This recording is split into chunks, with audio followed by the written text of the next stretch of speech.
अस्सलाम वालेकुम दोस्तों, अपनी नेक्स्ट वीडियो के साथ आपको वेलकम करता हूं अपने इस चैनल में। उम्मीद है आप सब खैरियत से होंगे। दोस्तों, वीडियो की तरफ जाने से पहले आप सबसे यही गुजारिश करूंगा कि जो लास्ट वीडियोस अपलोड हो चुकी हैं पिछले दिनों में, पिछले महीनों में, वहाँ पे भी काफ़ी ज़्यादा इसी तरह जिस तरह इस वीडियो में मुख्तलिफ टॉपिक हैं 4, इसी तरह उस वीडियो में भी कुछ ऐसी इन्फॉर्मेशन है जो कभी भी तब्दील नहीं होती।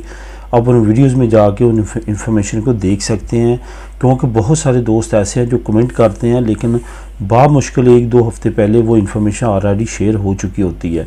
तो लाजमी तौर पे पिछली वीडियोस को देखा करें, प्ले लिस्ट में जाया करें, वहाँ पे ख़ास जो टॉपिक है उनकी लहदा से जो है वो प्ले लिस्ट बनी हुई है। स्पेशली फैमिली वीज़े से रिलेटेड बहुत ज़्यादा इन्फॉर्मेशन है, बिज़नेस किस तरह कर सकते हैं, पारों के रिलेटेड तमाम चीज़ें जो हैं वो ऑलरेडी बहुत सारी कवर हैं। मज़ीद जो टॉपिक होता है मैं उस पर वीडियो बना देता हूँ, बल्कि इसी वीडियो में मैं अब डिफरेंट किस्म के टॉपिक जो आपके बहुत ज़्यादा क्वेश्चन आते हैं उनको कवर करता हूँ। जैसे कि अभी ये पहला टॉपिक है हमारा आज, स्पेन फैमिली वीज़ा और फैमिली रेंटा डिक्लेरेशन के बारे में जो है वो आप लोगों को इन्फॉर्मेशन प्रोवाइड करूँगा। इसके बारे में दोस्तों की काफ़ी कमेंट्स आए हैं तो उस पर बात करेंगे। इंग्लैंड की वापसी और वार्निंग, अहम पेशरफ्त, बहुत अहम न्यूज़ है, ये आप लोगों के साथ शेयर करूँगा। स्पेन नेशनलिटी रखने वालों के लिए एक अहम रिपोर्ट जो है वो शाया की गई है, इसके बारे में बात करेंगे। और वो क्या एहतियात उन्होंने करनी है जिनके पास स्पेन नेशनलिटी है, इस पे बात करेंगे। 2023 में इलेक्शन साल है और कौन सी अहम रायतें जो हैं वो हुकूमत स्पेन दे रही है, वो रायतों से किस तरह फ़ायदा उठाया जा सकता है, इस पे बात करेंगे वीडियो के आखिर में। सबसे पहले तो बात करते हैं स्पेन फैमिली वीज़े की। स्पेन फैमिली वीज़े के बारे में काफ़ी ज़्यादा फैमिलीज़ को और दोस्तों को कन्फ्यूजन है जो कमेंट करते हैं।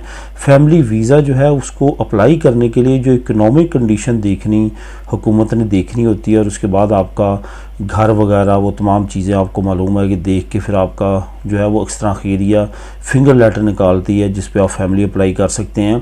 तो आपको मालूम है कि 2022 के आखिर में जो नए लॉ की अनाउंसमेंट हुई है फैमिली लॉज में, उसमें उन्होंने नॉमिनल तो वैसे ख़त्म कर दिया, आपके कॉन्ट्रैक्ट पे ही आप फैमिली को बुलवा सकते हैं। अब यहाँ पे बात ये आती है कि एक बंदा कारोबार करता है तो वो किस तरह से अपना जो है वो कॉन्ट्रैक्ट शो कर सकता है। उसने अपने कारोबार का कॉन्ट्रैक्ट शो कराना, लेकिन उसके साथ साथ रेंटा भी डिक्लेयर करवाना है। फॉर एग्ज़ाम्पल आज की डेट में अगर वो फैमिली अप्लाई करना चाहता है तो उसने जो पिछले साल रेंटा डिक्लेयर करवाया था 2021 का, वो चलेगा, ठीक है। अगर तो उसका केस आगे चलता रहता है और अप्रैल आ जाती है, मई आ जाती है, तो फिर इस तरह के लिए आपको लेटर लिखेगी कि आप करंटली अभी का जो रेंट है वो प्रोवाइड करें, क्योंकि उनको मालूम है अप्रैल में शुरू हो जाता है रेंटा। तो इस वजह से आपने अगर ऐसी सिचुएशन होती है तो जैसे रेंटा 10 अप्रैल को स्टार्ट होगा फ़ौरन आपने अपना रेंटा डिक्लेयर करवा लेना है, ये है। लेकिन अगर आप मुलाजमत करते हैं तो आपको अब नए लॉ के मुताबिक आपका जो कॉन्ट्रैक्ट है काम का इंडिफिनिट होना चाहिए, लेकिन आपको नॉमिनल्स की ज़रूरत नहीं है। फॉर एग्ज़ाम्पल आपका जो कॉन्ट्रैक्ट है वो इंडिफिनिट नहीं है, वो टेम्परेरी है, 1 साल का है, 2 साल के ऊपर लिखा हुआ है। इस सूरत में अगर आप फिर स्लिपें लगवाना चाहते हैं अपनी नॉमिनल की तो फिर आप लगा सकते हैं, लेकिन यहाँ पे ये याद रखें अगर आप कारोबार नहीं करते, मुलाजमत कर रहे हैं, तो आपके लिए ज़रूरी नहीं है कि आप रेंटा डिक्लेयर कराएं। आप अपनी सैलरी स्लिपें दे सकते हैं पिछले 6 महीने की, 8 महीने की, 3 महीने की। कुछ सूबों में, हर सूबे के लहदा रूल है, रेगुलेशन है, उसके मुताबिक आप अपनी सैलरी स्लिपें यूज़ कर सकते हैं। ये ज़रूरी नहीं है जो लोग जॉब करते हैं उनके लिए कि वो रेंटा डिक्लेयर कराएं, वो अपनी सैलरी स्लिपें शो करवा सकते हैं, उसके अलावा उनको कोई और डिमांड उनसे नहीं की जाएगी। फैमिली रेंटा डिक्लेरेशन, एक बंदा जो है 18 साल से ऊपर हो चुका है, काम कर रहा है, आया फैमिली वीज़े पे था, अभी तक उसका जो है वो रेंटा अपने वालिद के साथ फैमिली डिक्लेरेशन में जा रहा है रेंटा, तो वो अब सेपरेट करवाना चाहता है। ये तो भी अब नया रूल आ चुका है। अगर आप पहले दिन ही अपना रेंटा डिक्लेयर सेपरेट करवाना चाहते हैं तो आपने अपना काम का कॉन्ट्रैक्ट लगाना है, उसके बाद आपका रेंटा डिक्लेयर हो जाएगा अलहदा से, सेपरेट से, आपकी फैमिली से। और अगर आपने जो है वो आप काम कर रहे हैं और साल से ऊपर हो चुका है तो फिर तो आपका ऑटोमेटिकली रेंटा जो है वो अलहदा से हो जाएगा, फिर कोई भी मसला नहीं है। रेंटा अलहदा करवाने के कुछ बेनिफिट्स हैं जो ऑलरेडी मैं कई वीडियो में बता चुका हूँ, जिसमें सबसे बड़ा बेनिफिट यह है कि कल को आप अपनी फैमिली अप्लाई करना चाहते हैं, आप बैंक से कोई लोन लेना चाहते हैं, आप बैंक से घर लेना चाहते हैं, कोई गाड़ी लेना चाहते हैं और की बेनिफिट उठाना चाहते हैं जिसमें वो आपकी इंडिविजुअल इनकम देखना चाहते हैं, तो उसके लिए ये बहुत ज़रूरी है कि आप अपना रेंता अलहदा से डिक्लेयर करवाएं। साथ जो रेंता है वो फैमिली के साथ डिक्लेयर करवाने का कोई ख़ास फ़ायदा नहीं होता। आप अयुदा के लिए कल को एलिजिबल हो जाते हैं अगर अलहदा से सेपरेट से अपना रेंता डिक्लेयर करवाते हैं। तो इंग्लैंड की वापसी और वार्निंग। दोस्तों आपको मालूम है कि इंग्लैंड में बहुत बड़ा रेफरेंडम हुआ। रेफरेंडम के रिज़ल्ट बहुत मामूली फ़र्क से थे कि ब्रेक्सिट होना चाहिए, ब्रेक्सिट हो गया। अब इस वक्त अगर यूरोपीय यूनियन में सबसे बुरी कंडीशन देखी जाए तो इंग्लैंड की इकॉनमी की है, और इंग्लैंड में इस वक्त बहुत ज़्यादा हालात ख़राब हैं। और वहाँ के जो इकोनॉमिस्ट हैं उन्होंने यही कहा है कि जब तक इंग्लैंड वापस यूरोपीय यूनियन का मेंबर नहीं बनता उस वक्त तक हालात इस तरह रह सकते हैं, क्योंकि अब यूके को बहुत बड़ी तादाद में टैक्स देना पड़ रहा है। यूरोपीय यूनियन को जो भी वो चीज़ बाई करता है उस पर टैक्स अदायगी ज़रूरी है, क्योंकि अब वो यूरोपीय यूनियन का मेंबर नहीं है। इसकी सूरत में जो लॉ कहता है यूके का, वो ये कहता है कि फौरन रेफरेंडम या इस तरह नहीं हो सकता, लेकिन उसके अगेंस्ट एक नया रेफरेंडम कर लिया गया है जिसमें ये पूछा गया है लोगों से कि क्या दोबारा से रेफरेंडम होना चाहिए, जो कि पहले ब्रेक्सिट के लिए हुआ था इसी तर्ज का।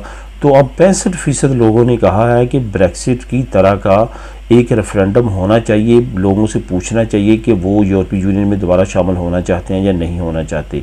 ये एक बड़ी पेशरफ्त है, इसका लिंक मैं आपको नीचे प्रोवाइड कर दूंगा। ऊपर से स्कॉटलैंड ने भी वार्निंग जारी कर दी है कि अगर इंग्लैंड ने दोबारा से यूरोपीय यूनियन में जाने का फैसला ना किया तो वो इंग्लैंड से अलहदा हो जाएगा। उनके एक अहम मिनिस्टर ने ये वार्निंग जारी की है, जो SNP पार्टी है इस वक्त स्कॉटलैंड में, उसने ये वार्निंग जारी किया कि अगर इंग्लैंड यूरोपीय यूनियन में शामिल नहीं होता तो स्कॉटलैंड इंग्लैंड से अलहदा मुल्क बन जाएगा। उसकी सबसे बड़ी रीज़न यह है कि जब रेफरेंडम हुआ था तो स्कॉटलैंड के लोगों ने सख्ती से वोटिंग दी थी और बहुत बड़ी तादाद में रेशो थी जो ये कह रही थी कि हमने यूरोपीय यूनियन से अलहदा नहीं होना, क्योंकि इंग्लैंड के बाकी इलाकों ने कहा था, उनकी परसेंटेज बढ़ गई थी, इस वजह से इंग्लैंड अलहदा हो गया। तो स्कॉटलैंड को ये गुस्सा है कि उन्होंने उनके वोट को अहमियत नहीं दी। उनके लोगों ने ये कहा था कि हमने अलहदा नहीं होना, लेकिन इंग्लैंड अलहदा हो गया, तो अब हम एक सेपरेट मुल्क बनेंगे और यूरोपीय यूनियन में दोबारा शमूलियत इख्तियार करेंगे। इस वजह से यूके को इस वक्त काफ़ी ज़्यादा प्रॉब्लम का सामना है और बहुत ज़्यादा उम्मीद है कि आने वाले सालों में यूके दोबारा से यूरोपीय यूनियन का मेंबर जल्द बन सकता है। स्पेन नेशनलिटी रखने वालों के लिए अहम रिपोर्ट। एक अहम रिपोर्ट स्पेन गवर्नमेंट की तरफ से शाया की गई है, जिसका लिंक मैं नीचे आपको प्रोवाइड कर दूंगा, लिंक नंबर 2। वहाँ पे आप जाके उसको खुद भी रीड कर सकेंगे। जिस तरह हमारे ममालिक में एक रिपोर्ट शाया की जाती है कि हमारे मुल्क के पासपोर्ट की किन किन ममालिक में फ्री एंट्री है, क्योंकि वो बहुत कम मुल्क है, बहुत सारे मुल्क ऐसे हैं जिन्होंने वीज़ा रखा हुआ है हमारे मुल्क पे, बहुत कम मुल्क हैं जिन्होंने फ्री एंट्री दी हुई है।